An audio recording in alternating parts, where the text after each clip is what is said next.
سب سے معتبر جو زیارت ہمارے پاس ہے وہ ہے زیارت امین اللہ اور زیارت عاشورہ. لیکن ان دونوں میں ایک فرق ہے. زیارت امین اللہ پہلے آئی ہے چوتھے امام سے, زیارت عاشورہ آئی ہے پانچویں اور چھٹے امام سے.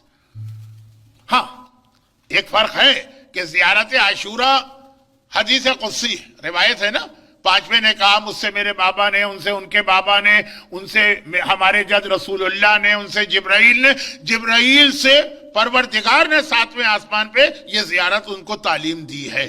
تو یہ قرآنی انداز ہے اس کا, یعنی یہ اللہ کا کلام ہے حدیث قدسی. مگر اتھینٹک ہونے کے اعتبار سے اور سیکوینس میں پہلے ہونے کے اعتبار سے زیارت امین اللہ. یہ چوتھے امام کے حالات پڑھ رہا ہوں, اس میں ایک بہت ہی اہم جملہ بھی آ رہا ہے, اور وہ یہ ہے کہ چھوٹی سی بات اپنی بتا دوں.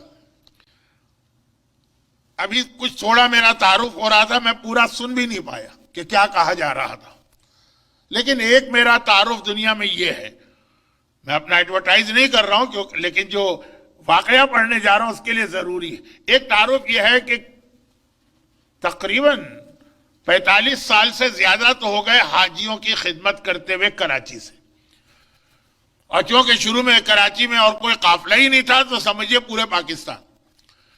ایک انتہائی نیک, انتہائی مقدس, انتہائی متقی, بہت ہی بزرگ عالم دین, نام لینے کی مجھے اجازت نہیں ہے, لیکن واقعاً ان کے تقوی کی قسم کھائی جا سکتی. اور وہ میرے ساتھ حج پر گئے. اچھا, اب ان کے تقدس و تقوی کے لیے ایک جملہ بتا دوں تو کافی. میں چوتھے امام کے حالات سے ادھر ادھر نہیں جا رہا ہوں, ان کے بارے میں ایک نہیں بہت سارے ریلائبل لوگوں نے بتایا کہ جب یہ کربلا گئے تھے, پہلے آج کی طرح سے تو کربلا جانا آسان نہیں تھا, تو جب یہ کربلا گئے تھے اور آقا حسین کی زری پہ زیارت پڑھی تھی, یعنی سلام کیا تھا, تو ان کو زری سے سلام کا جواب ملا, اور ایسا کہ لوگوں نے اپنے کان سے سنا. آج کل آپ جائیں گے کربلا تو آقا حسین کی زری کے بالکل وہ پیچھے وہ کوریڈور میں ابراہیم مجاب کی زری, جو لیڈیز سیکشن کے بہت قریب, کہا ابراہیم مجاب, ساتویں امام کے بیٹے. مجاب اس لیے کہتے ہیں, مجاب کا مطلب ہے کہ جس کو جواب ملے. جب یہ آقا حسین کی زیارت پڑھتے تھے, آقا حسین اپنی زری سے ان کو جواب دیتے تھے. تو یہ تو تاریخ کا مانا ہوا واقعہ ان عالم کے بارے میں بھی ہے. اور جب حج میں رہے تو میں بات کر رہا ہوں اس وقت کے حج کی کہ جو 2 مہینے کا ہوتا تھا. اب تو آپ یہ سن کر ہی پٹ سے گریں اور بے ہوش ہو جائیں. 60 دن کا حج یا 10 دن نکالنا مشکل ہے, لیکن ہوتا تھا. تو 60 دن کسی کے ساتھ اٹھے بیٹھے رہے تو اندازہ ہو جاتا. ایک بار میں نے ان سے پوچھا مدینے میں کہ یہ میں نے سنا ہے تو آپ کو یہ درجہ ملا کیسے؟ انہوں نے کوئی درجہ وجہ نہیں, میں ایک عام آدمی ہوں, اور جو طریقہ ہوتا ہے کہ بیٹا تم تو مجھ سے بھی زیادہ متقی ہو, پرہیزگار ہو, جو ایک بزرگوں کا طریقہ ہے. منع کرتے رہے. لیکن اگلے دن جب ہمارا قافلہ زیارتیں پڑھنے مسجد النبوی میں گیا, اس وقت بڑی سہولتیں تھی. پورا قافلہ مسجد کے اندر جا کر باقاعدہ اسی طرح جیسے آپ بیٹھے ہیں پھیل کے بیٹھتا تھا, بآواز بلند زیارت پڑھی جاتی تھی. نہ کوئی شور ہوتا تھا, نہ کوئی روح ہوتا تھا, نہ کوئی شرک ہوتا تھا. تو اس وقت یہ بات ہو رہی ہے انقلاب اسلامیہ ایران سے پہلے. اس انقلاب کی وجہ سے کافی تبدیلیاں آئی ہیں. تو انہوں نے کہا بیٹا زیارت امین اللہ پڑھو, اور یہ سب سے معتبر زیارت ہے. اس وقت تو میں بھی اسٹوڈنٹ تھا, اور پھر جتنے دن ہم لوگ مکے مدینے میں رہے وہ اتنا زور دیتے رہے, کچھ کہا نہیں لیکن کچھ اندازہ ہوا کہ ان کے اس رتبے کا زیارت امین اللہ سے تعلق ہے.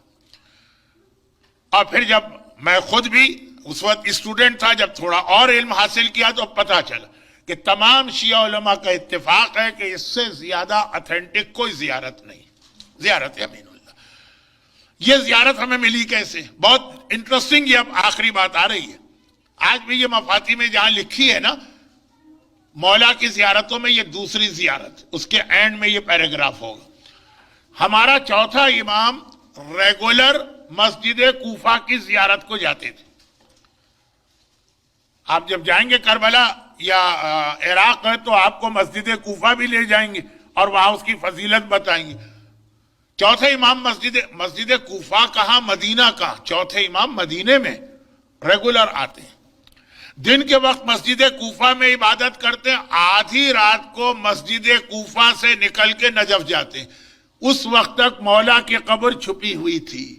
ہارون رشید شکار کر رہا ہے، کتے رک گئے، وہ واقعہ بہت بات کا، چھٹے امام کے زمانے کا. تو یہ تو چوتھے امام ہے، کسی کو نہیں پتا تھا سوائے خاندان کے قریبی افراد کے. تو آدھی رات کے بعد چوتھا امام، پرانے زمانے کی آدھی رات کا مطلب یہ ہے کہ قبرستان کا سناٹا. وہ نکلتے ہیں، کوفے سے نجف جاتے ہیں، جہاں پہ امام اپنی سواری باندھتے ہیں. آج بھی وہ جگہ نجف میں موجود ہے. اب تو بہت شاندار صفائی یمانی کا جو روضہ بنایا اس کے بالکل برابر مقام زین العابدین، جہاں پہ امام سواری کا جانور باندھتے ہیں. یہ ساری زیارتیں ہیں جو کچھ لوگ مس کرتے ہیں. خیر، اور پھر دادا کی قبر پہ حاضری دیتے ہیں اور زیارت امین اللہ پڑھتے ہیں. اچھا، اب سنیے آخری جملے.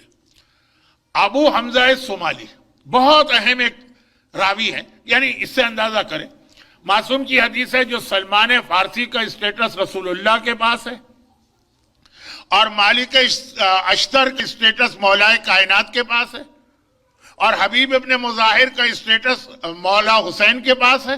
وہ ابو حمزہ صومالی کا اسٹیٹس میرے بابا چوتھے امام کے پاس تھا. یہ پانچویں امام کی حدیث. بہت عظیم صحابی، یعنی اپنے زمانے کے سلمان. جب یہ پہلی بار چوتھے امام سے ملے، یہ کوفے والے ہیں، تو مسجد کوفہ میں ملے اور اتنا امپریس ہوئے. امام کا چہرہ دیکھا، امام کی تلاوت سنی، امام کی نماز دیکھی، امام سے دو باتیں کی. امام کے آگے سجدے میں گر گئے. امام نے کہا خبردار، غیر خدا کو سجدہ نہ کرنا، مجھے سجدہ کرنا حرام ہے، پیشانی اٹھاؤ، سجدہ صرف اللہ کو ہوتا. تو یہ جو رواج کہیں کہیں بحث ہوتی ہے کہ سجدہ غیر خدا کو ہو سکتا ہے کہ نہیں ہو سکتا.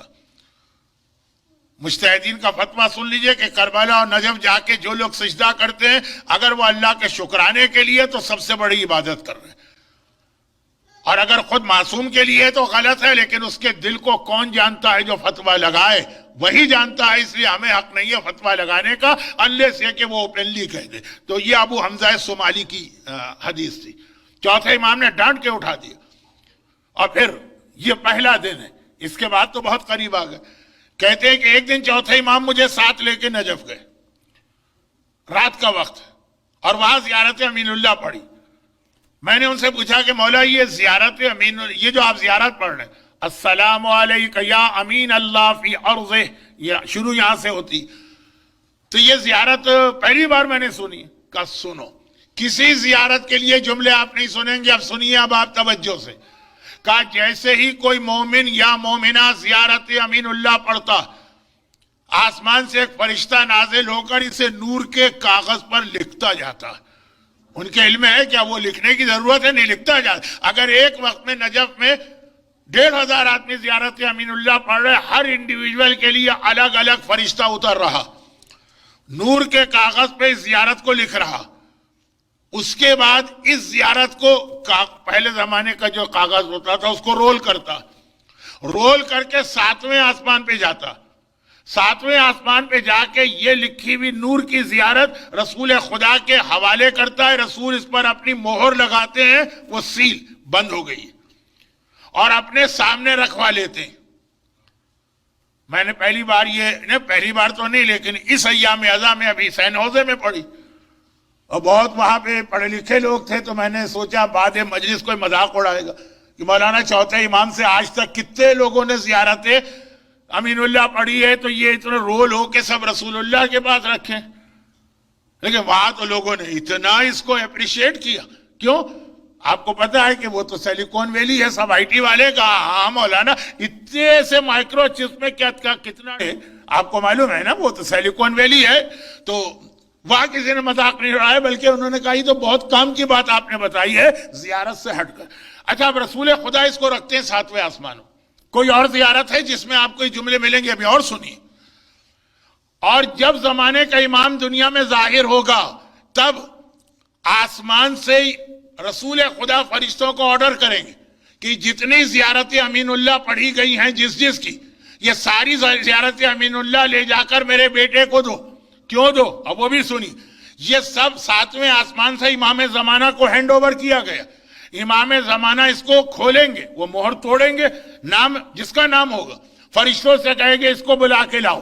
زندہ ہے تو گھر سے بلایا جائے گا، مر گیا تو قبر سے بلایا جائے گا، اور امام اسے خاص ایک پروٹوکول دیں گے، دعا کریں گے اور انوائٹ کریں گے، آفر کریں گے میری آرمی کو جوائن کر لو. زیارت امین اللہ پڑھنے والا وہ ہے جس کو خود امام آفر کر رہے ہیں کہ آؤ میں تمہیں اپنی فوج میں شامل کرنا چاہتا ہوں. یہ پیراگراف چیک کر لیجئے گا. آج ایسا تو نہیں ہے کہ ممبر پہ جا کے مولانا نے بات کو ذرا زیادہ بڑھا چڑھا کے پیش کر دیا. مفاتیح الجناح کھولیے گا، لسٹ میں دیکھیے گا مولا کی زیارتیں. سیکنڈ زیارت کا نام امین اللہ ہے. مولا کی تو بہت زیارتیں، اس کے اینڈ کے اوپر یہ جملے موجود ہیں. اچھا میں یہ بتاؤں کہ لیڈیز نے کمپلین کیوں کی. جو حرم کے اندر چیک پوائنٹ ہیں، مولا کے حرم میں جب خواتین جاتی تو وہ جو چیک پوائنٹ ہیں دو ہیں. تو جو قبلے کی طرف سے ہے، یعنی جو آغا سیستانی کے گھر سے راستہ آتا ہے، جو شیخ اسحاق فیاض کے گھر سے راستہ آتا ہے، اس راستے سے جب لیڈیز جاتی ہیں اور چیک پوائنٹ ہے تو وہاں پر زیارت امین اللہ بہت بڑی اسکرین پر. یہ جو اسکرین آپ کے سامنے ہے، جو میرے سامنے، اس کے کم از کم 10 ٹائمز یا 5 ٹائم لارجر بگر، اس پر زیارت امین اللہ مسلسل چل رہی ہوتی. مردوں کی چیکنگ تو آپ کو پتا ہے بہت ہی آسان ہوتی ہے، انہوں نے آپ کو تھپتھپایا اور چلے گئے. لیڈیز کی چیکنگ میں بہت ٹائم لگتا ہے، کیونکہ وہ تو ان کا پھر وہ ابا حجاب، اس کے اندر کوئی ایسی چیز نہ آ جائے، پھر بچے ساتھ ہیں، ڈائپر بیگ ہے، ایک ایک چیز کی تلاشی ہے جو سیکیورٹی کے اعتبار سے ضروری.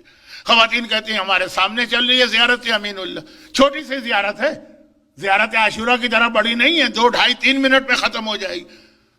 دیکھتے دیکھتے ہم کو زبانی یاد ہو جاتی، لیکن ہمیں پتہ ہی نہیں تھا کہ اس کے اتنے بینیفٹ اور فائدے ہیں. ہم چل رہی ہے اسکرین کے اوپر، ہم خالی کھڑے بور ہو رہے ہیں کہ کیا کریں، اتنی لمبی لائن ہے سلو، اور ہمارے سامنے ہے. اگر جب میں نے پڑھا پہلی بار کربلا ہی نجف میں ہی پڑھا، عورتوں نے کہا 3 دن میں ہم کو زبانی یاد ہو گئی، وہ ہر وقت چل رہی ہے سامنے.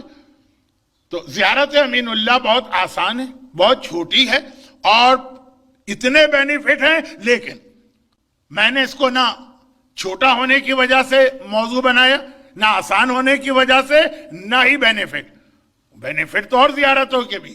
یہ اس لیے موضوع بنایا کہ چوتھے امام کا اسپیشل گفٹ ہے اپنے شیعوں کے لیے. باقی ساری زیارتیں بعد میں آئیں، چاہے وہ زیارت عاشورہ ہو، چاہے وہ زیارت وارثہ ہو، چاہے وہ زیارت اربعین ہو، چاہے وہ زیارت اہل یاسین. یہ سب سے پہلی زیارت چوتھے امام نے دی. اور اس کا یہ جملہ کہ یہ زیارت پڑھنے والا اطمینان رکھے کہ اس کی زیارت رسول خدا کی کسٹڈی میں ہے. اب رسول خدا کا نام یہاں پہ اس لیے بھی آیا کہ رسول وہ ہے تمام ائمہ میں، ہر ہے، لیکن رسول وہ ہے کہ ابو جہل و ابو لہب بھی رسول کو امین کہتے تھے کہ کوئی امانت وہاں پہ ضائع نہیں ہوتی ہے. یہ امانت آپ کی وہاں محفوظ ہے، اور اس لیے تاکہ آپ امام زمانہ کو جوائن کریں، کیونکہ چوتھا امام، پھر ربط ملے گا.